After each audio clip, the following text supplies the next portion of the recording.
Բարև ձեզ, սիրելի հայրենակիցներ, այսօր ես նախապատրաստել եմ մի ծրագրից դուրս արտահերթ թեմատիկ զրույց, որը վերաբերվում է Նիկոլ Փաշինյանի Բրյուսել կատարած այցելությանը 2024 թվականի ապրիլի 5-ին։ Ուրեմն ես կփորձեմ վերլուծել այդ այցելությունը, դրա իրական նպատակները, դրա հիմնական բովանդակությունը եւ հնարավոր արժեզությունը, այսինքն դրական կամ բացասական հետևանքները։ Այսօր ես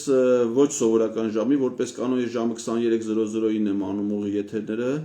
որպեսզի չխանգարեմ այլ լրատվամիջոցների թողարկումներին։ Այսօր էլ այդ նպատակով է, որ ժամը 8-ին եմ անում, որովհետեւ շաբաթ օրը ժամը 11-ին իմնեմիմի հերթական թողարկումն է լինում եւ ես պայմանավորվածություն եմ Antifake-ի մեր գործընկերների հետ, որպեսզի մեր ժամերի երբեք զուգադիպություն չլինի։ Այնպես որ կփորձեմ առաջիկա 1 ժամի ընթացքում ներկայացնել ձեզ այս այցի ողջ մանրամասները։ Այս պահին ուղի եթերով Facebook-ի իմեջից հեռարձակումից բացի մեզ հետ զուգահեռ աշխատում է 168.m լրատվական կայքի YouTube-յան ալիքը, ինչի համար ես շնորհակալություն եմ հայտնում 168-ի մեր գործընկերներին։ Շնորհակալությամբ նորից ուզում եմ հիշատակել բոլոր այն լրատվամիջոցներին, ովքեր այս տեսանյութերը տարածում են իրենց YouTube-յան հաշիվների վրա։ Մասնավորապես ավանդաբար դա անում են հայելի.am, antifake.am, asecos.am, lusaban.am լրատվական կայքերը, ինչպես նաև հայկական երկրորդ հեռուստաալիքը, որը նախապատրաստում է ռեպորտաժներ լրաբեր լրատվական թողարկման համար։ Իհարկե այս տեսանյութերը բաց են ցանկացած լրատվամիջոցի կողմից ազատ վերահեռարձակման, տարածման համար, ավելին ես խնդրում եմ, եթե կան մարդիկ, նաև այս պահին մեզ լսողներ, ովքեր իրենց Facebook-յան հաշիվներում կամ խմբերում կտարածեն այդ տեսանյութը, դա կարծում եմ միայն դրական կլինի, որևէ սահմանափակում այդ իմաստով գոյություն չունի։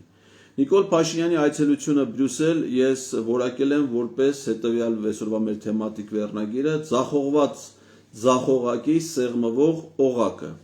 այսինքն ցույց տալու համար, որ նրա շուրջ օղակը սեղմվում է եւ իրականում ինչ նպատակներ է ունեցել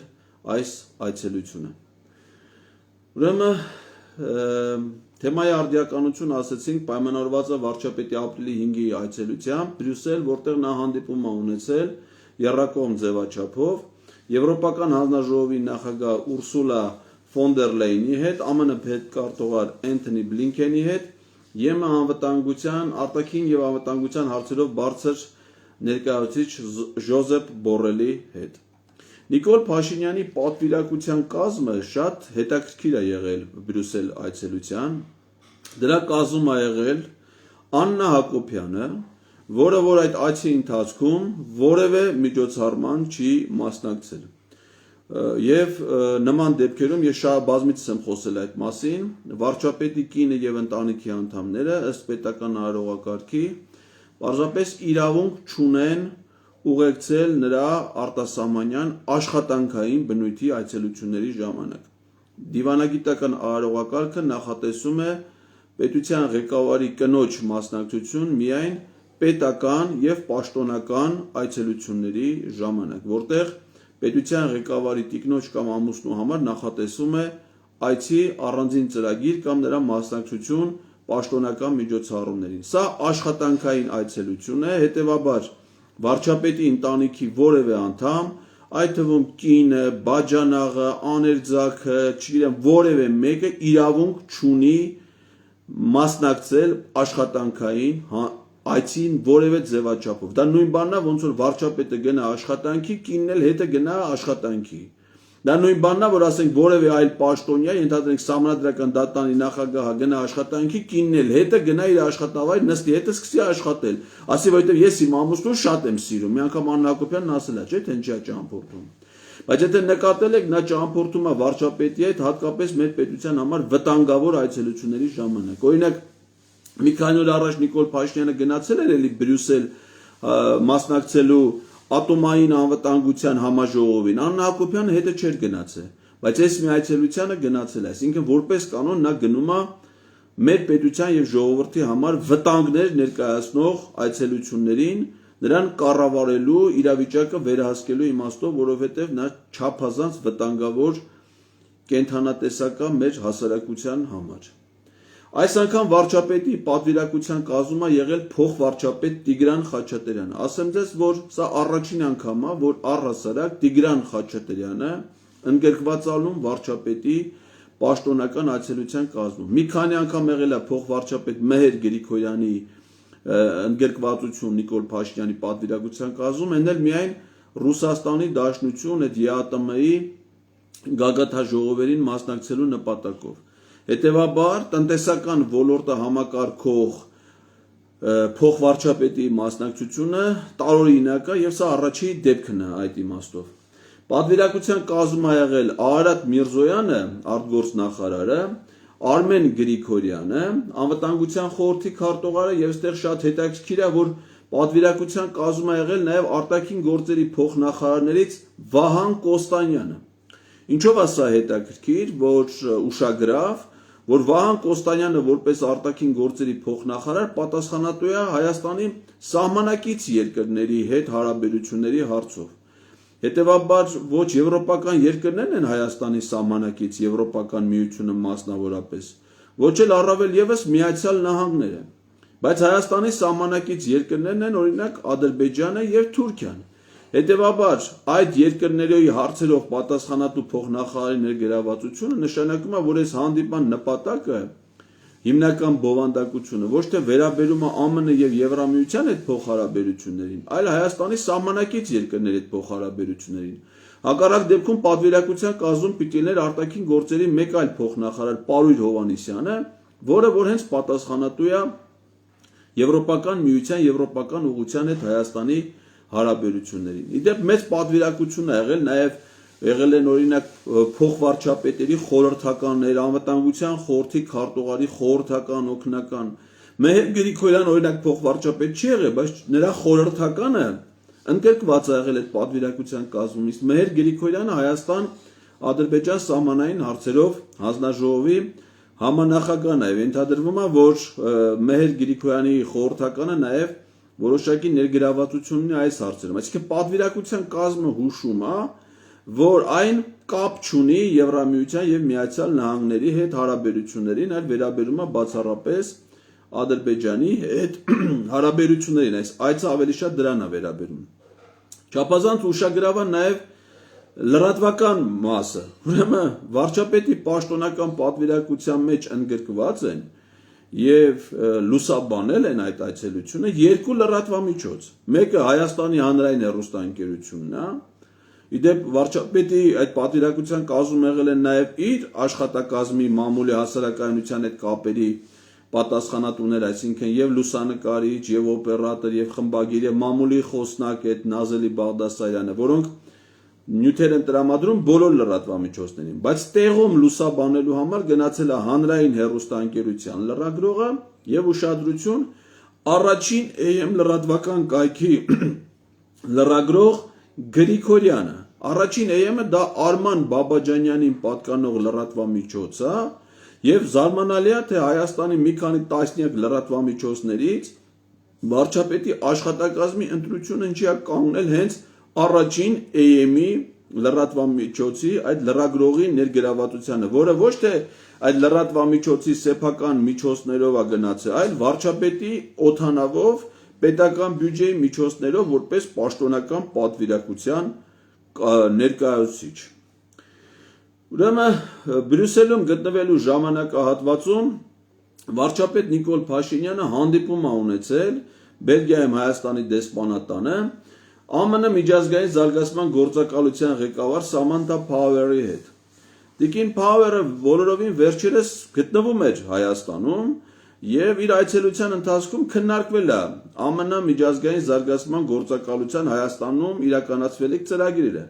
Եվ այդ կարճ ժամանակահատվածում դժվար է հասկանալ, թե այդ նոր ինչ իրադարձություն է եղել, ինչ նոր պայմանավորվածություն է եղել, որ անհրաժեշտություն է առաջացել, որպեսզի նրա հետ նոր հանդիպում ունենա։ Իդեպ նա մասնակցել է նաև եւ ստորագրել է այդ բրյուսելյան այցելության քառակողմ համաձայնագիր հայտարարության տեքստը։ ասեմ, որ ԱՄՆ միջազգային զարգացման գործակալությունը USAID-ին դա ԱՄՆ կառավարության կողմից իրականացվող ծրագիր է, որով այդ ծրագրի միջոցով Միացյալ Նահանգների կառավարությունը աջակցություն է ցուցաբերում տարբեր պետություններին, նրանց կառավարություններին։ Եվ այդ USAID-ին Հայաստանում ծրագրեր է իրականացնում 1992 թվականից եւ մշտապես եղել է Հայաստանի կառավարության լավագույն գործընկերներից մեկը, այսինքն USAID-ի հետ Հայաստանի համագործակցությունը դա նոր երևույթ չի։ Հակառակը, մինչև ադրբեջանա-թուրքական հեղափոխությունը USAID-ի ծավալները Հայաստանում չափազանց մեծ էին։ Տարեկան հասնում էր մինչև 120 միլիոն դոլարի ծրագրեր, որոնք ներառում էին տնտեսության, հանրային ոլորտի բարեփոխումների տարբեր բնագավառներ։ USAID-ին ֆինանսական աջակցություն ցուցաբերել Հայաստանի բազմաթիվ կազմակերպությունների, հասարակական սեկտորին, քաղաքացիական հասարակությանը։ Ես ինքս նույնպես եղել եմ USAID-ի ծրագրերի փորձագետ, ասենք տեղական ինքնակառավարման ոլորտում, ես երբ որ փորձագիտական աշխատանքով էի զբաղվում,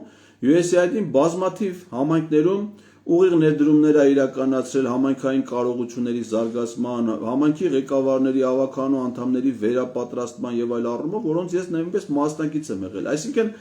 USAID-ի գործունեությունը Հայաստանում դա նոր չի, հակառակը այդ ծավալները էականորեն նվազել են, փոքրացել են։ Բացահայտ ժամանակահատվածում պարզվում է, որ USAID-ին նորից երկրորդ հանդիպումն ունենում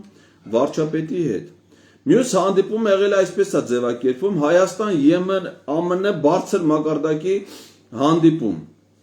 Ուրեմն նախ այդ հանդիպումը բարձր մակարդակի անվանելը մի քիչ չափազանցվածություն է, որովհետև բարձր մակարդակի հանդիպումները դրանք պետությունների ղեկավարների մակարդակով կատարվող հանդիպումներ են։ Այսինքն այն դեպքում, երբ որ ԱՄՆ-ից հանդիպումը ոչ թե պետության ղեկավար, այլ արտաքին գործերի նախարար, այլևս դա բարձր մակարդակի հանդիպում չի կարող կոչվել։ Իդեպ ասեմ ձեզ, որ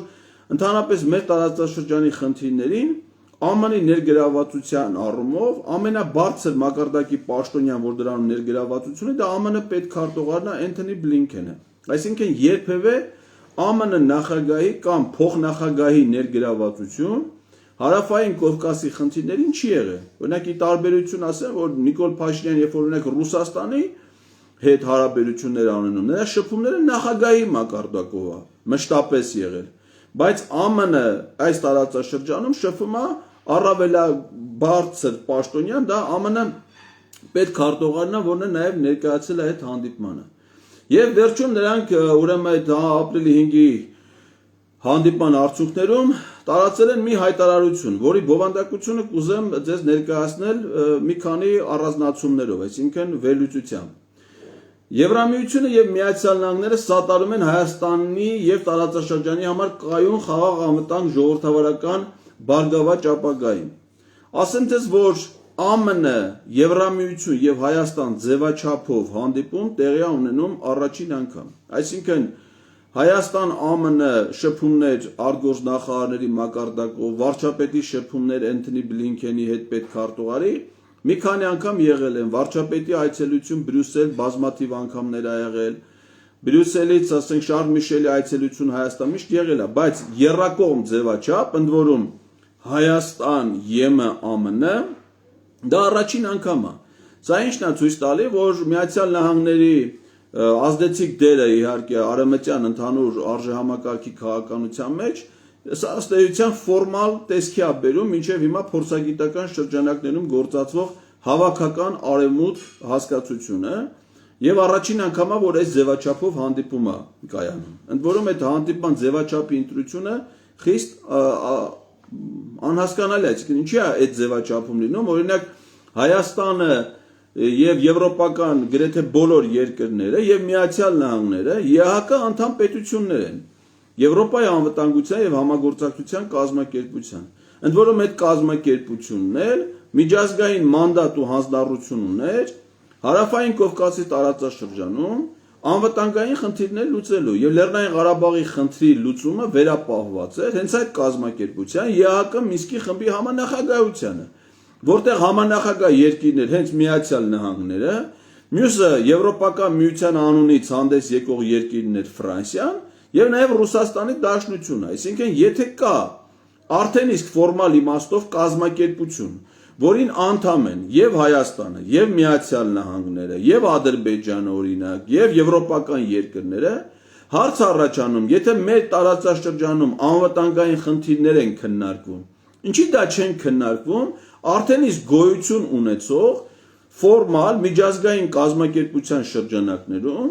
այդ ստեղծվում է մի հատ դեռևս անհասկանալի ընտրությամբ նոր ձևաչափ։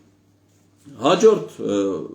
կարևոր դիտարկումը, որ այս հայտարարության մեջ դոմինանտ հասկացությունը առանձնացվել, որը մի քանի տեղ կիրառվում է, կոչվում է Հայաստանի դիմակայունության ամրապնդումը, դիմակայունություն, ինչին է սա վերաբերում, այսինքն այդ Հայաստանը ինչ փորձությունների առաջ է կանգնած, ինչ փորձանքների մեջ է հայտնվել, որ Հայաստանի դիմակայունություն է պետք։ Արդյոք այս եզրույթը կիրառելի է որևէ այլ երկրի պարագայում, եթե ոչ, ապա հարց առաջանում, իսկ Հայաստանի համար ինչի է առաջացել դիմակայության անհրաժեշտությունը, ինչ հանգամանքներում է առաջացել։ Եթե վտանգներ են եղել, բայց դրանց վերաբերյալ որևէ գնահատական պիտի տրվի, թե չէ։ Կամ ոլորտային համագործակցության ուղղությունները առանձնացնում են երեքը. քաղաքական բարեփոխումներ, տնտեսական զարգացում եւ մարդասիրական աջակցություն։ Օրինակ քաղաքական բարեփոխումները ես քիչ հետո կանդրադառնամ, տնտեսական զարգացման իմաստով պիտի որ որևէ խնդիր չլինի, որովհետեւ Հայաստանը վերջին շրջանում, եթե ինչ-որ բանով կարողանում է դրական ներկայանալ եւ կառավարությունը գլուխ գովա, դա տնտեսական զարգացումն է, որ ամենաբարձր ցուցանիշներից է օրինակ ԵԱՏՄ-ի տարածքում։ Եվ բոլոր տնտեսագիտական, փորձագիտական վերլուծությունները ցույց են տալի, որ Հայաստանի տնտեսական զարգացման հիմքում ԵԱՏՄ-ին Հայաստանի անդամակցությունն է եւ այդ ուղղությամբ ակտիվ փոխգործակցությունը։ Ռուս-ուկրաինական հակամարտության հետևանքով Հայաստանի դիրքավորումն է, որը դարձել է Հայաստանի տնտեսության համար առավել նպաստավոր։ Հիմա հարց առաջանում, եթե Հայաստանը տնտեսապես զարգանում է եւ դա իսկապես կայուն զարգացում, ապա այդ ուղղությամբ հարաբերությունների զարգացումը ինչ իմաստ ունի։ Իսկ մարդասիրական աջակցությունը հայտարարության տեքստից երևում է, դա առավելապես վերաբերում է Լեռնային Ղարաբաղից բռնի տեղահանված մեր հայրենակիցներին ցուցաբերվող աջակցությանը։ Ոլորտների առանձնացման իմաստով մի հետաքրքիր դիտարկում կա, որը մի քանի տեղ արձանագրված է, դա էներգետիկ ոլորտում համագործակցությունն է։ Հետաքրքիր է ինչ էներգետիկայի մասին է խոսքը, որովհետև եթե Հայաստանի էներգա ռեսուրսներով ապահովության մասին ենք խոսում, ապա Հայաստանը ունի երկու տեղից գազի մատակարարում, մեկը դա Ռուսաստանն է, մեկը Իրանն է։ Եվ Հայաստանում արտադրվող էլեկտրաէներգիայի 60%-ն էլ արտադրում են ջերմաէլեկտրակայանները, որոնք այդ էլեկտրաէներգիան արտադրում են այդ գազը իրացնելուց։ Մյուս 30%-ը մոտարապես ատոմակայանն է, 10%-ը հեկերը։ Հիմա ամերիկյան ներգրավվածությունը այդ առումով միայն հիդրոէներգետիկ ոլորտում է, մասնավորապես Որոտան հիդրոէլեկտրակայանի այնտեղ ամերիկյան ներդրում գոյություն ունի, որտեղ էլ դեպ ասեմ այդ ընկերության գործադի տնօրենը նշանակվել Արարատ Միրզոյանի Քենին։ Ուրիշ որևէ ներգրավվածություն արևմտյան ընկերությունների Հայաստանի էներգետիկ ոլորտում չկա։ Հիմա ինչ է ստացվում, որ ատոմակայանը, որը շահագործում է Ռուսաստանի հետ համագործակցության կոնցեսիայի հիմունքով, գազը ներմուծվում է Ռուսաստանից եւ Իրանից, այդ գազով արտադրվում է էլեկտրաէներգիայի մեծ մասը, ատոմակայանը արտադրում է էլեկտրաէներգիայի մյուս մասը,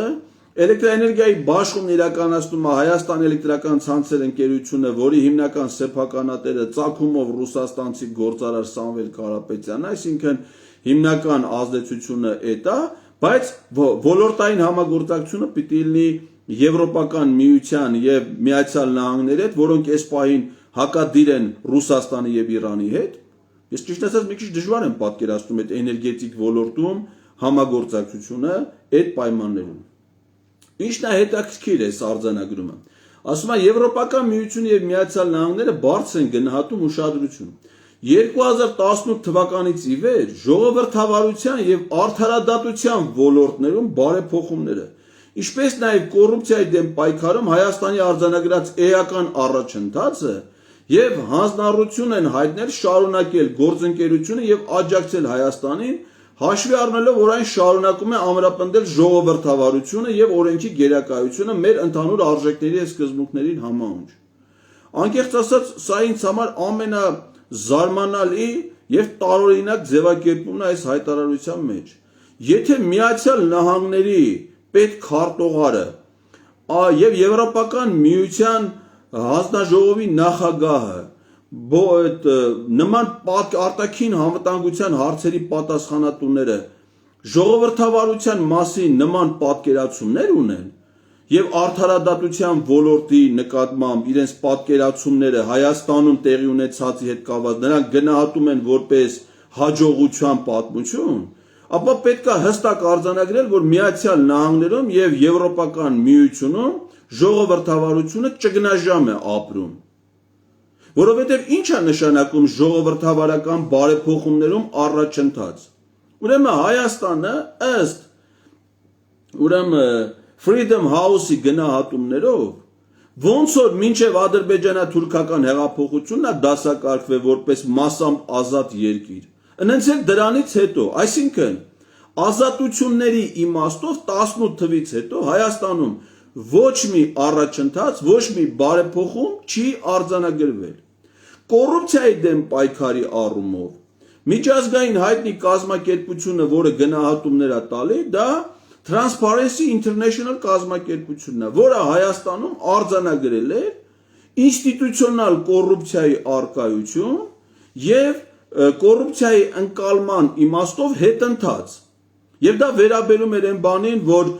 բազմաթիվ պաշտոնյաների վերջին շրջանում ապօրինի հարստացման դեպքերը, պետական բյուջեի մեկ աղբյուրից կատարվող ծախսերը, որոնք հասել են պետական բյուջեի հիմնական ծախսերի մոտարապես 70%, ընդ որում հիմնականում մեծ ծավալի ծախսերի, այսինքն կապիտալ բնույթի ծախսերը հիմնականում իրականացվում են մեկ աղբյուրից, որոշումների կայացմանը հանրային մասնակցության նվազագույն աստիճանը, ֆինանսական վերահսկողության համակարգի ըստ էության բացակայությանը, բայց այս ամենի պայմաններում սրանք դիտարկում են որպես կոռուպցիայի առումով առաջընթաց կամ արդարադատության ոլորտում, այսինքն դատարանների շենքերը շրջափակելը,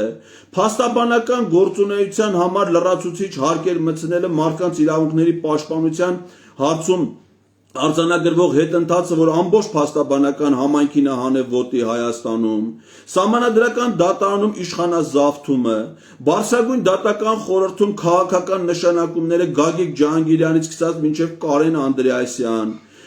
բոլոր ընդդիմադիր գործիչների հետ կապված արդարադատության շահերից ելնող դատավորների նկատմամբ հետապնդումները,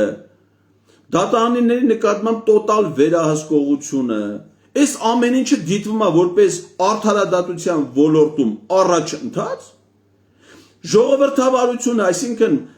ընդդիմադիր լրատվամիջոցները, որպեսզի են երկիր մեդիան, հայկական երկրորդ հեռուստաալիքը, դրանց եթերազրկելը, լրագրողների նկատմամբ բռնությունները,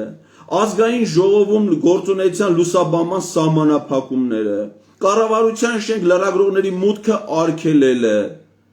ազատ խոսքի համար վիրավորանքի կամ այլ հոդվածներով քրեական հետապնդումները, Facebook-յան գրառումների համար ընդդիմադիր գործիչների ձերբակալությունները, նրանց բանտեր նստացնելը, տեղական ընտրություններում իշխանազավթումը, իշխանության թեկնածուներին հաղթած գործիչներին բանտարկելը, սրանք համարվում են ըստ ամերիկյան եւ եվրոպական չափանիշներով ժողովրդավարության առումով առաջընթաց, Սահմանադրական ինստիտուտ հանրային խորհրդի տապալումը, կոռուպցիայի կանխարգելման հանձնաժողովի 5 անդամներից 2-ին չընտրելը եւ այդ մարմնի գործունեության ֆունկցիոնալ խափանում արդեն 6 ամիս։ Սա էլ կոռուպցիայի առումով առաջընթացն է։ Եթե դա ամերիկյան եւ եվրոպական ժողովրդավարությունը, ուրեմն ես կարծում եմ դրանցից պետք է շատ զգույշ լինել։ Օրինակ իմ պատկերացումները ժողովրդավարության, կոռուպցիայի, արդարադատության համակարգի նկատմամբ սկզբունքորեն ուրիշ է։ Ընդ որում իմ այդ պատկերացումները հիմնականում ձևավորվել են քաղաքական դասընթացների Մոսկվայի դպրոցում եւ Երևանի դպրոցում սովորելու ընթացքում։ Միջազգային կազմակերպություններում, այդ թվում ամերիկյան, բրիտանական, եվրոպական ծրագրերում աշխատելու ընթացքում իմ պատկերացումները ժողովրդավարության, ազատությունների, մարդու իրավունքների վերաբերյալ ոնց որ շատ են տարբերվում ԱՄՆ պետքարտուղարի եւ Եվրամիության հիմիկվա պաշտոնյաների տեսակետներից եւ դա երբեք իրանց օգտին չի։ Ակնհայտ է, որ այստեղ ես չեմ կարծում, որ իրանք իրականում այս քննադատությունը տեղին է, որովհետև իրանք շատ է լավ հասկանում են, թե ինչ է կատարվում Հայաստանում, եւ այդ մոտեցումը ոչ թե ֆունկցիոնալ է, այլ քաղաքական է, այսինքն հետեւյալն է. դու ինչ ուզում ես արա, պարոն Փաշինյան, ում ուզում ես ձերբակալի, մենակ թե կատարի մեր հանձնարարությունները, որոնք միտված են Ռուսաստանի եւ Իրանի դեմ։ Ես հիմա դրանք կասեմ իմ եզրափակիչ խոսքում։ Եվ որպես այս ամեն ինչին շարունակություն, ասում եմ, Եմեն կշարունակի աջակցել Հայաստանին իր բարեփոխումների ճանապարհին համապարփակ եւ ընդլայնված գործընկերության համաձայնագրի իրականացման միջոցով։ Բայց ԵՄ-ում չեն կարդացել այդ համաձայնագիրը։ Բայց այդ համաձայնագիրը մի կետ է պարունակում, որը վերաբերում է Լեռնային Ղարաբաղի խնդրի կարգավորմանը։ Եվ այնտեղ նախատեսում է, որ Լեռնային Ղարաբաղի խնդիրը պետք է լուծվի ԵԱԿ Մինսկի խմբի համանախագահության ձևաչափում, հարգելով միջազգայինորեն ընդունված սկզբունքները, տարածքային ամբողջականության, ազգերի ինքնորոշման, իրականացման, ուժի կամ ուժի սպառնալիքի չկիրառման, եւ այդ համաձայնագիրը վավերացվել է եւ Եվրոպական խորհրդանում եւ Եվրոպական միության բոլոր երկրների խորհրդարաններում։ Բայց եթե հիմա հղում արվում այդ համաձայնագրին, իրանց հետաքրքիր չէ այդ համաձայնագրի այդ կետը ուր է անհետացել։ Ուր է գնացել ԵԱԿ Մինսկի խումբը, Լեռնային Ղարաբաղի խնդրի կարգավորումը։ Եվ պարզվում է, որ Եմեն պատրաստ է դրա համար, չէ, Միացյալ Նահանգները աջակցի Հայաստանին $65 միլիոն տրամադրի օգնություն, այս 2023 թվականի ֆիսկալ տարում, ամերիկյան բյուջետային համակարգում կարծեմ ֆիսկալ տարին սկսում է հունիսի 1-ից մինչև հունիսի 1-ը, այսինքն մինչև այս տարվա վերջ երևի պիտի հատկացնեն $65 միլիոն։ $65 միլիոն ոնց ասեմ, դա մի Արարատ կոնյակը ինչ արժի, ասենք մի շիշ եթե արժենա $20, մի 20,000 շիշը անում է $400,000, այդ մի կոնտեյներն է։ Ուրեմն միայն Արցախի պաշտպանության բանակի նյութական կորուստը, մենակ բանակի 44 օրվա կազմել է $6.5 միլիարդ։ Թե ինչա թողել Հայաստանը Ադրբեջանին արցախցիների բռնի տեղահանումից հետո, ինչքան տներ, պատրաստի բիզնեսներ, ճանապարհներ, ենթակառուցվածքներ, շենքեր, գույք, տրանսպորտային միջոցներ, գյուղտեխնիկա եւ այլն, այդ հələ ոչ մի տնտեսագիտական հաշվարկ արած չի։ Եվ այդ ամեն ինչ Ադրբեջանին տալու դիմաց մենք ստացել ենք $65 միլիոն։ Կարծեմ այդ ապօրինի գույքով մարդկա այդքան փող պիտի տա Հայաստանի պետական բյուջեին, եթե իհարկե տանել է։ Ուրեմն իսկ Եվրամիությունը Հայաստանին պատրաստ է տրամադրել ուշադրություն 5 տարվա ընթացքում ընդամենը €270 միլիոն, այսինքն 4 տարվա համար, դա տարեկան կազմում է 67.5 միլիոն €։ Այսօր Հայաստանի նախկին վարչապետ Հրանտ Բագրատյանը Facebook-ում մի գրառում էր արել, պարզվում է, որ այս աջակցությունը կազմում է Ռուսաստանից Հայաստանին տրամադրվող փաստացի օգնության, այսինքն ԵԱՏՄ-ից մեր առևտրի, Ռուսաստանից ստացվող մասնավոր տրանսֆերների, գազի գնի փոխհատուցման այդ տարբերության այդ հաշվարկի իմաստով տրամադրվող օգնությունը կազմում է Ռուսաստանից ստացված մեր օգուտի 1%-ը խոստանում են Նիկոլ Փաշինյանին այս իր աշխարհաքաղաքական ընտրության եւ արկածախնդրության համար։ Ուրեմն շատ որպեսի չմանրացնեմ, ասեմ ձեզ, որ Եվրամիությունը խոստացել է դեռևս պատերազմից հետո Հայաստանին տրամադրի $2.6 միլիարդ աջակցություն, բայց պարզվում է, որ դրանից տրամադրվել է ընդամենը €550 միլիոն, 550 միլիոն եվրո եւ բացվածքներ չեն ասում, թե ինչ նպատակով է տրամադրվել։ Ես անկեղծ ասած տպավորություն ունեմ, կարող չեմ պնդում, որ դա հավաստի է, որ դա հավանաբար վերաբերում է Եվրամիության քաղաքացիական դիտորդական առաքելության գործունեությանը։ Այստեղ մեծ ուշադրություն է դարձվում արցախցիների բռնի տեղահանման խնդիրներին, որ պետքա նրանք աջակցություն ստանան եւ այլն, բայց որևէ կերպ չի հիշատակվում արցախահայության իրավունքների պաշտպանության, նրանց իրենց բնակելու վայրեր, իրենց հայրենի տուն վերադառնալու հետ կապված որևէ, այսինքն այդ խնդիրը Եվրամիությունը եւ Միացյալ Նահանգները համարում են լուծված։ Սա այն դեպքում, երբ որ նույն Էնթոնի Բլինքենը, ԱՄՆ պետքարտուղարը, 2022 թվականի դեկտեմբերի 24-ին հեռախոսազրույց էր ունեցել Ադրբեջանի նախագահ Իլհամ Ալիևի հետ եւ ասել էր, որ պետք է անհապաղ բացվի Շուշիի մատույցներում Հայաստանը Արցախին կապող Լաչինի միջանցքը եւ լուծվեն հումանիտար խնդիրները։ Անհապաղ։ Իհարկե դրանից հետո այդ ճանապարհը չբացվեց, դրանից հետո շրջափակումը շարունակվեց, Ադրբեջանը գերոհեց, արցախցիներին սպանեց, բռնի տեղահանության ենթարկեց եւ դրա վերաբերյալ հիմա բոլորը հաշտ ու համերաշխ են եւ միակ խնդիրը, որ կարող է լուծեն, դա Արցախահայության Հայաստանում մնալու հետ կապված սոցիալական խնդիրների հարցում աջակցության ցուցաբերումն է։ Վերադարձի հարց ընդհանրապես չի քննարկվում։ Եվ վերջին նախադասությունը այդ հայտարարությամբ Բարգավաճ ինքնիշխան եւ ժողովրդավարական Հայաստանը, որը զարգանում է իր սեփական գործընկերային հարաբերությունները, եւ ազատորեն որոշում իր ուղին կնպաստի տարածաշրջանային կայունության բարգավաճմանը։ Հետաքրքիր է, մինչև այս հայտարարությունը Հայաստանը սեփական որոշումներ չի կայացրել գործընկերային հարաբերություններ հաստատելու ուղղությամբ կամ ազատորեն չի որոշել իր ուղին զարգացման։ Օրինակ 2017 թվականի նոյեմբերի 24-ին մինչև ադրբեջանա-թուրքական հեղափոխությունը, երբ որ կնքվել է Հայաստանի եւ Եվրամիության միջև համագործակցության համաձայնագիրը, դա Հայաստանի ազատ ընտրության արդյունքը չի եղել կամ գոյություն ունի արդյոք աշխարհում մի երկիր, որը իր քաղաքականությունը իրականացնելիս եւ գործընկերների հետ հարաբերությունները ձևավորելիս ազատ չի։ Ես ուզում եմ հասկանամ, այդ ի՞նչ ձևակերպում է։ Արդյոք կա աշխարհում երկրորդ երկիրը, որը ինքնուրույն չի որոշում իր արտաքին քաղաքականությունը եւ գործընկերների հետ հարաբերությունները։ Միայն այս ձևակերպումը արդեն իսկ հուշում է, որ Հայաստանը ազատ չի իր ընտրության հարցում եւ այս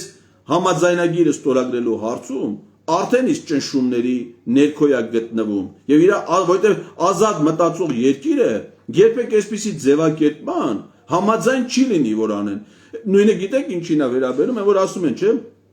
Ռուսաստանի նախագահը ասաց, որ Նիկոլ Փաշինյանը դավաճան չի։ Ուրեմն Նիկոլ Փաշինյանը դավաճան չի, Պուտինն իրան պաշտպանել է, առանց հասկանալու, որ եթե մի ուրիշ պետության ղեկավար, մեկ այլ պետության ղեկավարի հասցեին ընդհանրապես դավաճանության մասին է խոսում, այդ դավաճանության փաստի արձանագրումն է, որովհետև ինչի պիտի ասենք օրինակ մի ուրիշ երկրի ղեկավարը ասի, մյուս երկրի ղեկավարը դավաճան է թե չէ։ Դուք լսել եք, ասենք օրինակ Ռուսաստանի նախագահը ասել է, ենթադրենք Մոլդովայի նախագահը դավաճան է թե դավաճան չէ, ասենք Ղազախստանի նախագահը դավաճան է թե ինչ գործ ունի ուրիշ երկրի ղեկավարը ընդհանրապես այդ մասին մտածի։ Եթե դրա մասին խոսում է, այդ նշանակում է խոսում այն ժամանակ, երբ որ այդ դավաճանության փաստը կա։ Հիմա արդարացնում է, թե դիվանագիտական քայլ է անում, թե շփոթմունք է ստեղծել, այդ արդեն ուրիշ հարց է։ Բայց այդ խոսում են մենակ այն ժամանակ, երբ որ այդ դավաճանությունը կա։ Այս հայտարարության մասով ամփոփելով ասեմ հետեւյալը։ Այդ հայտարարության տեքստի մեջ ոչ մի խոսք չկա անվտանգության մասին։ Ոչ մի խոսք, ոչ մի բառ անգամ չկա Հայաստանի անվտանգության մասին։ Սա այն դեպքում, երբ որ այդ հայտարարությունը ստորագրելուց 10 օր առաջ Հայաստանի վարչապետ Նիկոլ Փաշինյանը գտնվում է Տաուշի մարզի Ոսկեպար գյուղում եւ հայտարարում, որ առաջիկա օրերին հնարավոր է Ադրբեջանի կողմից եւ Թուրքիայի կողմից Հայաստանի վրա երկու կողմից ռազմական ներխուժում։ Եվ այդ ռազմական ներխուժման վտանգի մասին խոսացող երկրի ղեկավարը ստորագրում է հայտարարություն, որի մասին անվտանգության վերաբերյալ ոչ մի տող, ոչ մի բառ գոյություն չունի։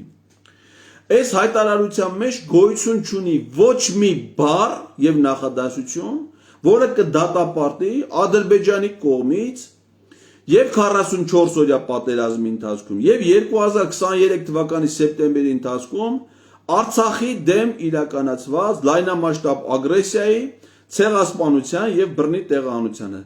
Ադրբեջանին դատապարտող ոչ մի հայտարարություն ու բառ չկա։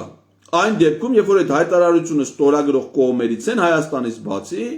համանախագահող երկիր Միացյալ Նահանգները եւ Եվրոպական միության անունից հանդես եկող Ֆրանսիան, որոնք որ Լեռնային Ղարաբաղի հակամարտության կարգավորման միակ ձևը պատկերացնում էին Մինսկի խմբի եռանախագահության շրջանակում խաղաղ բանակցությունները միջազգայինորեն ընդունված ՄԱԿ-ի կանոնադրությունից բխող 3 հիմնարար սկզբունքների հիման վրա լուծումը։ Հիմա Ադրբեջանը խախտել է բոլոր այդ 3 սկզբունքները, կիրառել է ուժ Եվրոպայի խորհրդի անդամ երկիր լինելով Եվրոպայի քաղաքացիների վրա, նրանց սպանել է եւ բռնի տեղահանության է իրականացրել եւ Միացյալ Նահանգներն ու Եվրոպական միությունը դրանք դատապարտող ոչ մի բառ այդ մասին չեն խոսում։ Ոչ մի բառ եւ ոչ մի նախադասություն չկա 2021 թվականի մայիսին եւ նոյեմբերին 2022 թվականի սեպտեմբերին Ադրբեջանի կողմից Հայաստանի վրա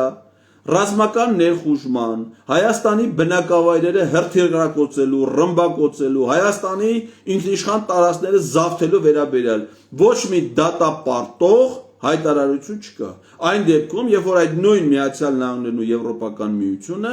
չնախատեսված, աննախադեպ ծավալի քաղաքական, տնտեսական եւ այլ պատժամիջոցներ են կիրառել Ռուսաստանի Դաշնության, նրա ղեկավարների, բիզնեսի ներկայացուցիչների, անհատ պաշտոնյաների նկատմամբ Ուկրաինայում իրականացվող հատուկ ռազմական գործողությունից հետո։ Ուրեմն ոչ մի բառ եւ նախադասություն չկա սպասվող պատերազմի Հայաստանի վրա նոր տարածքային հարձակումների վերաբերել այն դեպքում, երբ որ Հայաստանի վարչապետը, արտաքին գործերի նախարարը մինչև վերջերս էլ բազմիցս են հայտարարել, որ Ադրբեջանը նոր տարածքային պահանջներ եւ հավակնություններ ունի Հայաստանի նկատմամբ եւ դրանք կանխելու, դրանց դեմն առնելու ոչ մի բառ ու հայտարարություն այս տեքստում գոյություն չունի։ Ուրեմն ասեմ ձեզ, որ Բրյուսելում գտնվելու ընթացքում արտաքին գործերի նախարար Արադ Միրզոյանը մի հատ առանձին հանդիպում ա ունեցել եւ ստորագրել է մի համաձայնագիր Հայաստանի Հանրապետության եւ Եվրոպական միության միջեւ Հայաստանի Հանրապետության քրեական վարույթներով իրավական համագործակցության ոլորտում իրավասու մարմինների եւ Եվրոպական միության քրեական արդարադատության ոլորտում համագործակցության գործակալության Եվրաջաստ միջև համագործակցության մասին։ Այս համաձայնագիրը ըստ էության շարունակությունն է Հռոմի ստատուտի, որի թիրախում հայտնվելու են եւ Հայաստանի տարածքում իրենց ծառայությունը իրականացնող ռուս զինծառայողները, որոնք երբևէ որևէ առնչություն են ունեցել ռուս-ուկրաինական հակամարտության հետ, ինչպես նաեւ Հայաստանի եւ Արցախի այն ռազմաքաղաքական ղեկավարությունը, որոնք դեռևս գտնվում են ազատության մեջ։ Սրանք գրեթե ոչ մեկ ուշադրություն չի դարձնում, բայց սա չափազանց վտանգավոր համաձայնագիր է, որը զուգահեռ կնքել է արտաքին գործերի նախարարը Բրյուսելում գտնվելու ընթացքում։ Հիմա ըստ էության Հայաստանը եվրոպական երկիր է եւ վաղուց է համագործակցում Եվրոպական միության հետ։ Հայաստանը վաղուց է համագործակցում Միացյալ Նահանգների հետ։ Այն ինչ որ հիմա կատարվում է, դա երկկողմ հարաբերությունների հետ ոչ մի կապ չունի, հակառակը, դրանք հիմա ավելի վատ վիճակում են գտնվում։ Տեսեք օրինակ առևտրատնտեսական ոլորտում համագործակցության մասին են, չէ՞ խոսում։ Հայաստանը եւ Եվրամիությունը Արևելյան գործընկերության հետ ծրագրի ժամանակաշրջանում ունեցել են համաձայնագիր, որը կոչվել է GSP եւ GSP+, որը հնարավորություն է տվել մի քանի հազար անվանումով հայկական ապրանքների Եվրոպական միություն ներմուծել առանց մաքսատուրքի։ Եվ այդ համաձայնագիրը դադարեցվել է իր գործունեությունը 2021 թվականից, այսինքն Ադրբեջանը թուրքական հեղափոխությունից հետո հիմա հայկական ապրանքները Եվրամիությունը որպեսզի վաճառվեն, նրանք այլևս բացի դրանից, որ իրենք որակական հատկանիշներով մրցունակության խնդիր ունեն, որ նրանց մեծ մասը եվրոպական սերտիֆիկատներ չունի, որ հայկական ապրանքների համար հատկապես սննդամթերքի եվրոպական սերտիֆիկատ ստանալը լուրջ խնդիրներ է, որովհետև Հայաստանում լիցենզավորված լաբորատորիաներ չկան, որոնք այդ սերտիֆիկատները տրամադրեն, մեր գործարարները ստիպված իրենց ապրանքը եվրոպական լաբորատորիաներում սերտիֆիկացնեն մեծ դժվարությունների հետ է կապված։ Ես ինքս դրան առնչվել եմ Լեհաստանում, Հայաստանի դեսպանի պաշտոնում աշխատելու շրջանում։ Այսինքն հերիք չի այդ ռեժիմները ավելի վատթարացել են, հիմա տնտեսական համագործակցության մասին են խոսում։ Տնտեսական համագործակցությունը ոնց պիտի լինի։ Հայաստանում արտադրվող ապրանքների 80%-ը պատրաստի արտադրանքի, չեմ ասում հունք, չգիտեմ, պղինձ, մոլիբդեն եւ այլն։ Պատրաստի արտադրանքի ինչ է Հայաստանը արտադրում։ Հիմնականում գյուղատնտեսական արտադրանքա, թարմ միրգ, բանջարեղեն, ծաղիկներ, չգիտեմ, կանաչ եւ վերամշակված արդյունաբերություն։ Ձուկ, հանքային ջրեր, կոնյակ, գինի, պանիր եւ այլն։ Էս է Հայաստանը հիմնականում արտահանում։ Ուր է արտա Ռուսաստանը։ Հիմա Հայաստանը, եթե Ռուսաստանի շուկայից մեզ կտրում են, իսկ փաստացի դա դրան է վերաբերում, որ հեսա ԵԱՏՄ-ից է մեզ պիտի անեն, էլ գիտեք երբ։ Այն ժամանակ, երբ որ ԵԱՏՄ նոր է կնքի ազատ առևտրի համաձայնագիրը Իրանի Իսլամական Հանրապետության հետ, իսկ ԵԱՏՄ անդամ պետություններից Իրանի հետ միակ ցամաքային սահման ունեցող երկիրը դա Հայաստանն է։ Այսինքն Հայաստանը, որ բացի դրանից, որ հիմա արդեն իսկ փաստացի օգուտներ է ստանում ԵԱՏՄ-ի հետ համագործակցության շրջանակներում եւ իր առաջ բացում է նոր հեռանկարներ, ԵԱՏՄ-ն հիմա նոր է սկսել բանակցությունները Սինգապուրի հետ ազատ առևտրի համաձայնագիր կնքելու համար, Չինաստանի հետ, Հնդկաստանի հետ, այսինքն ավելի մեծանում է ԵԱՏՄ-ի համագործակցության հնարավորությունները, Հայաստանին հատկապես այդ ժամանակաշրջանում հանում են ԵԱՏՄ-ից, կտրում են դրա տնտեսական զարգացման բոլոր հնարավորությունները, որ այդ թվարկածս ապրանքները որտե վաճառվի։ Հայկական գինին պիտի Ֆրանսիայում վաճառվի, թե կոնյակը պիտի Ֆրանսիայում վաճառվի։ Հայկական պանիրը որտե պիտի վաճառվի։ Լեհաստանում, թե Նիդերլանդներում, թե Ֆրանսիայում, որ ասեք կատամտել կարտադրող երկրներն են համարվում ամբողջ Եվրոպական միություն եւ հիմիկվա իրանց ֆերմերները հիմա են ընդ բողոքի ակցիաներ կազմակերպում, որ նույնիսկ Եվրամիությունից իրանց երկրները ապրանքներ չներմուծվի։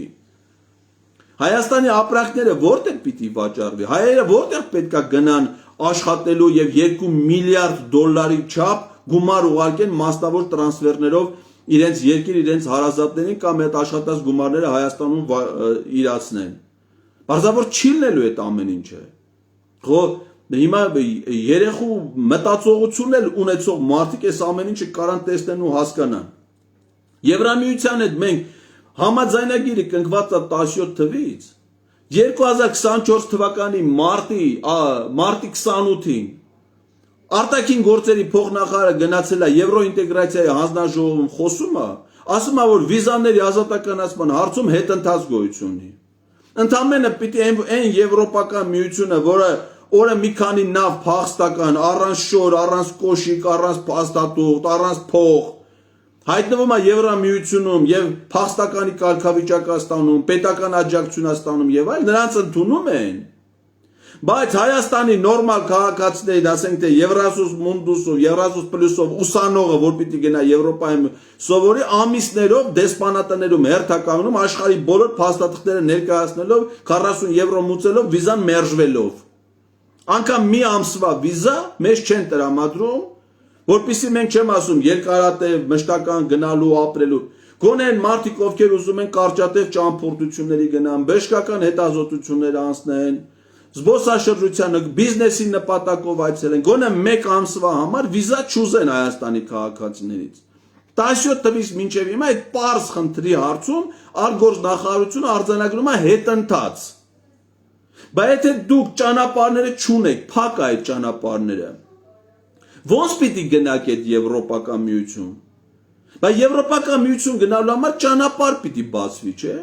Եթե երկաթգծի հնարավորությունների մասնագետները հաշվել են Գյումրիից Վիեննա երկաթգիծը կարող հասնի 32 ժամում գնացքը։ Բայց դրա համար պիտի Թուրքիան բացի Հայաստանի այդ սահմանը, չէ՞։ Այդ հայտարարության մեջ ասում են ողջունում ենք Հայաստանի ծրագիրը խաղաղության խաչմերուկի։ Բա որ ողջունում եք։ Չեք իմանում այդ խաղաղության խաչմերուկը հիմնականում փակող երկիրը Թուրքիան չի։ Բայց Թուրքիան Եվրամիության ասոցիացված անդամ է, Եվրամիության մաքսային միության անդամ է, Թուրքիան եւ ՆԱՏՕ-ի առանցքային անդամներից մեկն է, Միացյալ Նահանգների գործընկերն է։ Մեկը Թուրքիայի կարողացել եք ասեք, որ Հայաստանի հետ սահմանը բացի։ 2009 թվականին Ցյուրիխում, երբ որ ստորագրվում էր Հայաստանի եւ Թուրքիայի միջև համաձայնագիրը, դիվանագիտական հարաբերություններ հաստատելու եւ սահմանները բացելու արձանագրությունները, դրան ներկա են եւ Ռուսաստանի արտգործնախարարը, եւ ԱՄՆ պետքարտուղարը, եւ Ֆրանսիայի արտգործնախարարը, եւ Եվրամիության արտաքին քաղաքականության հարցերով պատասխանատու, բայց չի գնացել Շարվենդե, որպեսզի այդ համաձայնագրերը կյանքի կոչվեն, չէ՞։ Բայց կյանքի կոչվել են, բայց դուք կարողացել եք դա անեք։ Արևելյան գործընկերության ծրագիրը, որի մասը կազմում է նաև Հայաստանը, դրա նախաձեռնող երկիր եղել է Լեհաստանը։ Ես երբ որ Լեհաստանում նոր էի նշանակվել դեսպան, Լեհաստանի արտաքին գործերի նախարարը 200 հոգանոց պատվիրակությամբ գնացել էր Թուրքիա։ Միտեղ հարց չի բարձրացրել, որ հարգելի Թուրքիա, Եվրամիության ասոցիացված անդամ, Մաքսայի միության անդամ, Հայաստանը մեր գործընկերն է, արևելյան գործընկերության ծրագրի երկիրը, բացի Հայաստանի հետ սահման, անգամ այդ հարցը չեն բարձրացրել։ Բա որ դուք այդ հարցը չեք կարող բարձրացնել, լուծում չեք կարող ունենալ։ Այդ խաղաղության խաչմերուկը ո՞նց պիտի իրագործվի։ Ո՞նց պիտի իրականություն դառնա։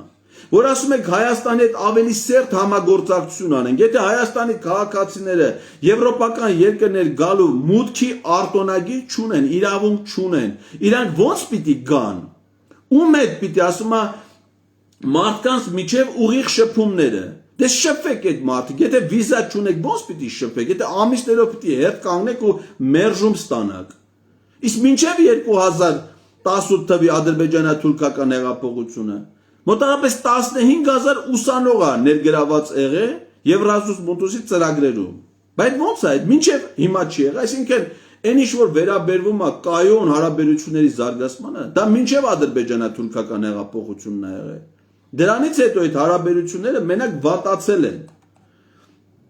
Եվ որպեսզի հասկանանք Եվրամիության Միացյալ Նահանգների հետ հարաբերությունները, այդ նաև նրա անդամ երկրների հետ հարաբերություններն են, չէ՞։ Ես ուրեմն առանձնացրել եմ, թե քանի այցելություն է եղել երկու կողմերից։ Ուրեմն ադրբեջանա-թուրքական հեղափոխություններից հետո Հայաստանը այցելել ընդամենը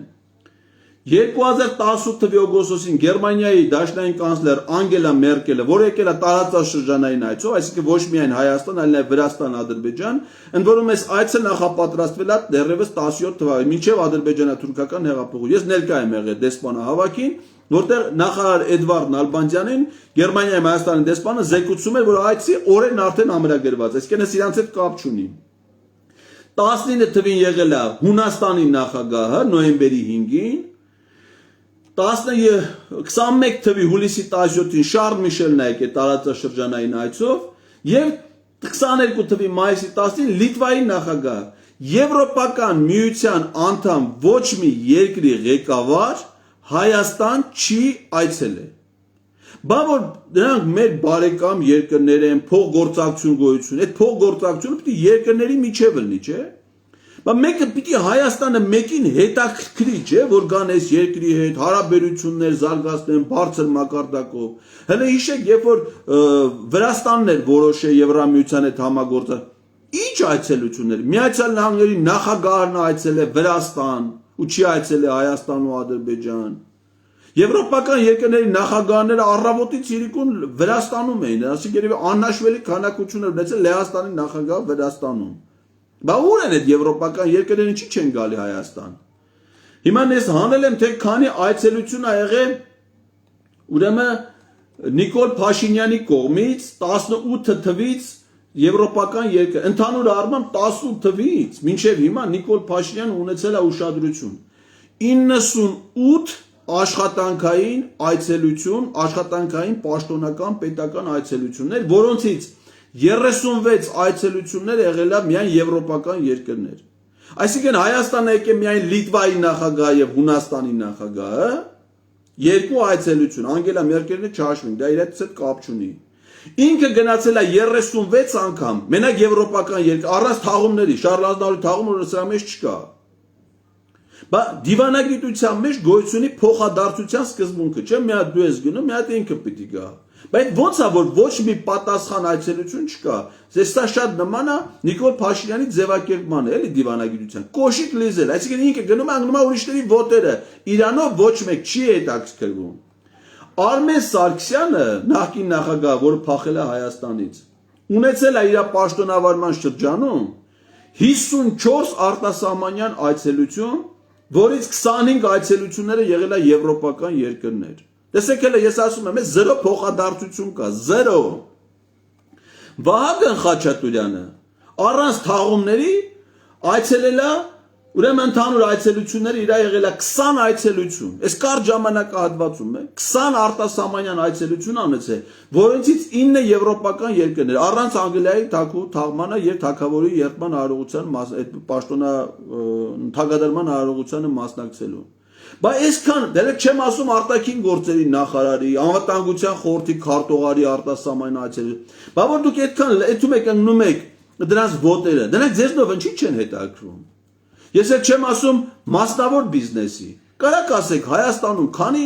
եվրոպական, ամերիկյան, վերազգային կորպորացիաները ներդրումներ արել, բիզնեսներ հիմնել Հայաստանում։ 0։ Հələ հակառակը դուրս են գալի Հայաստանի շուկայից։ HSBC բանկն է դուրս գալի Հայաստանի շուկայից, Pernod Ricard-ն է հիմա գնորդման գալի, որպեսզի դուրս գա Հայաստանի շուկայից, Orange-ն է դուրս եկել Հայաստանի շուկայից։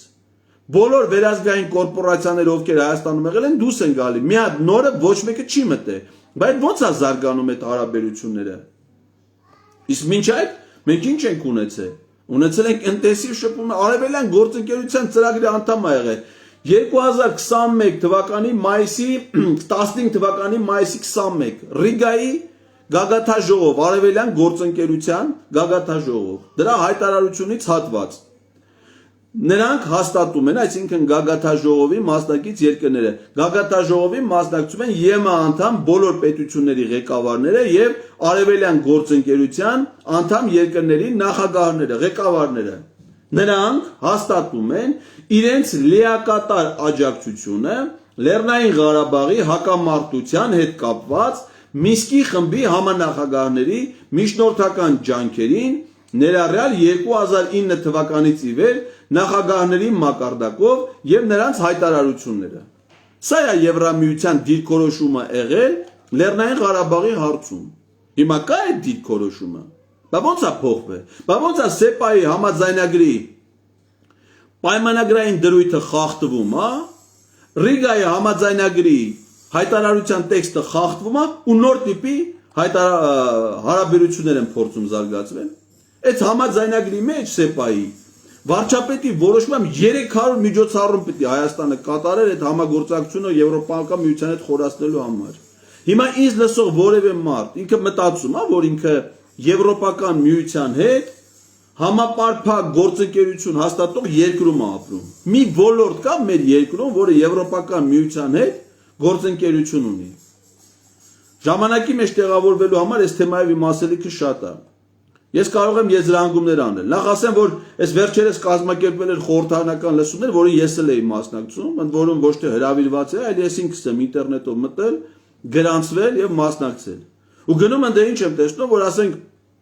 այդ լսումների մասնակցում են մարդիկ, ովքեր մի քանի օր առաջ մի հատ ֆորմատ էին ձևավորվել, դրանով էին հերթական հանդիպում անում։ Այսինքն մի հատ խումբ է ձևավորվել մարդկանց, հասարակություն, մեկը իր անունը դրել է քաղաքական կուսակցություն, մեկը հասարակական կազմակերպություն, մեկը անհատ փորձագետ, մեկը լրատվամիջոց, որոնց գերակշիռ մասը ֆինանսավորում են ստանում Եվրոպական միությունից, տարբեր կազմակերպություններից եւ ընդամենը ոչ թե հասարակական կարծիք են գեներացնում, այլ քարոզչություն են իրականացնում։ Օրինակ այդ խորհրդարանական լսումները կազմակերպվել են Նիկոլ Փաշինյանի Բրյուսել գնալուց 1 օր առաջ իր հանձնարարությամբ, այսինքն ուզում ասի քարոզչական ֆոն ստեղծեք։ Եվրոպական հանձնաժողովը ազգային ժողովում կա Եվրոինտեգրացիայի հարցերի հանձնաժողով, հետաքրքիր է, էլի կարծում եմ դեզ էլ հետաքրքիր է, ինձ հետաքրքիր է։ Ասեք եվրոպական ինտեգրացիայով զբաղվող հանձնաժողով, եվրոպական ինտեգրացիայով հետաքրքրություն ունեցող երկրում 2021 թվականի ընթացքում հրավիրել ընդամենը 1 նիստ հանձնաժողովի փոխնախագահ ընտրելու եւ հանձնաժողովի կանոնակարգը հաստատելու նպատակով։ 2022 թվականին ունեցել է 4 նիստ, որից 2-ը մարտ ամսին,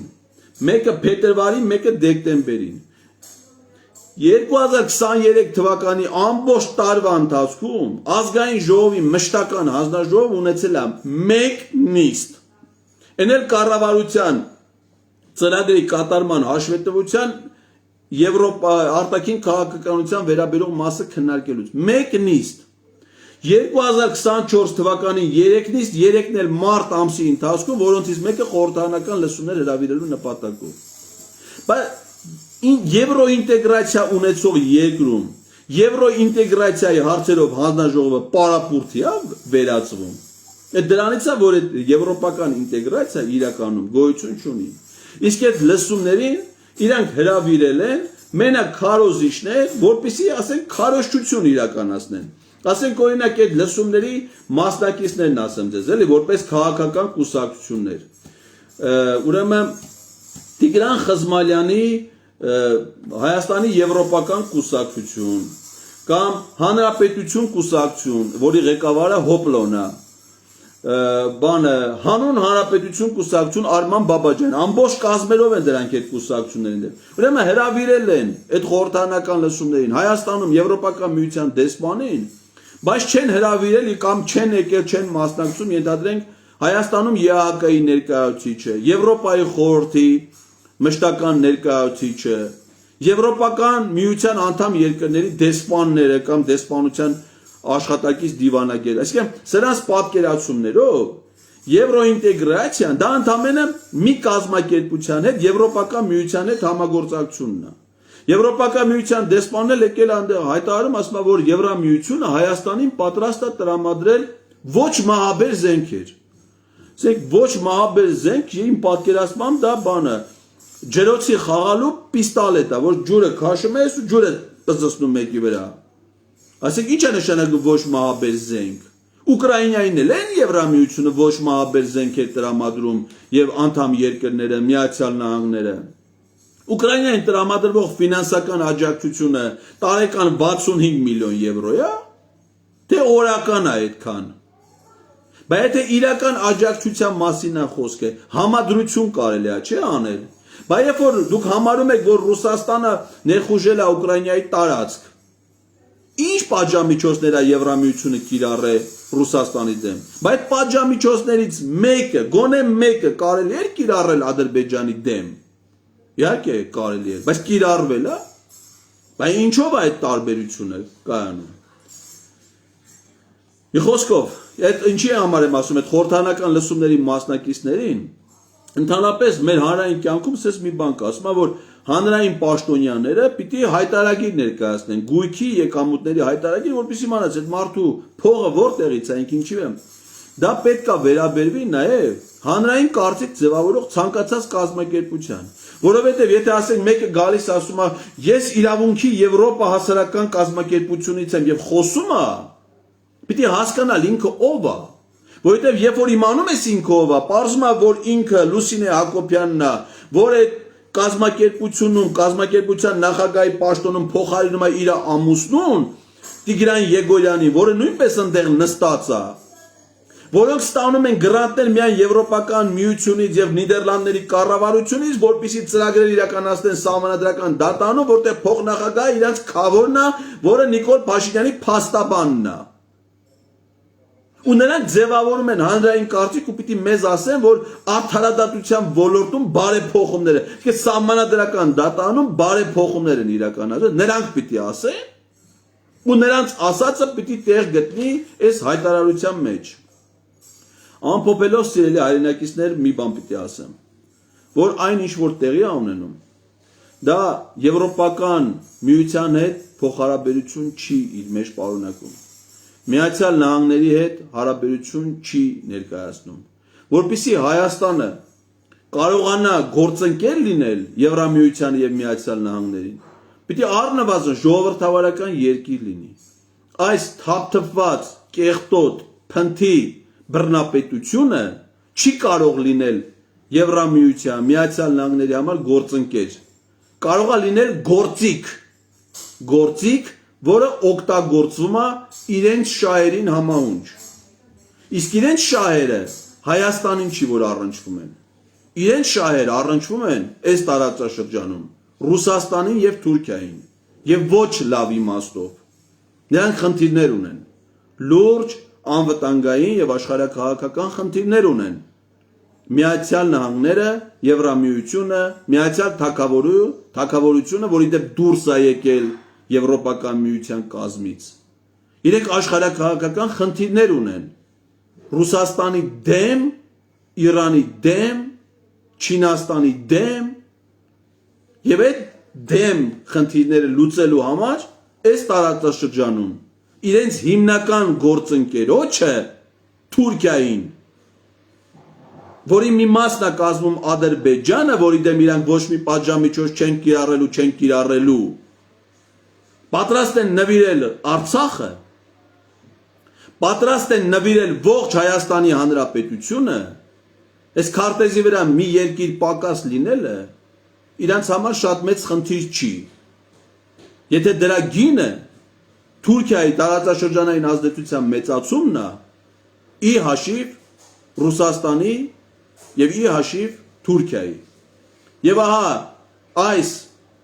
եվրոպացի Նիկոլ Փաշինյանը, որը իր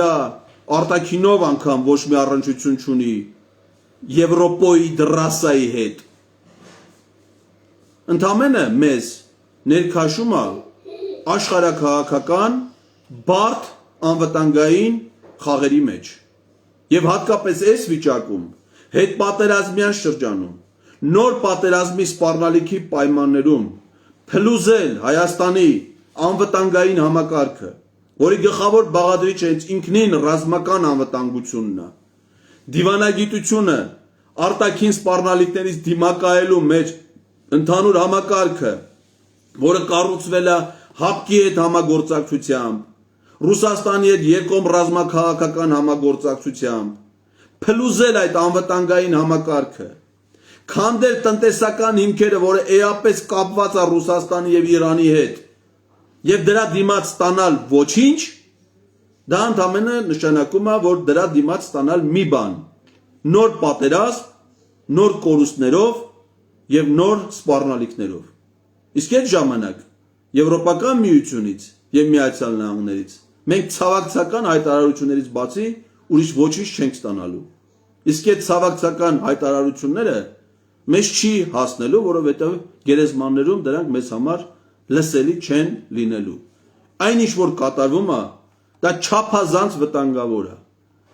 Եվ պետք է կանխել այս տիպի զարգացումը։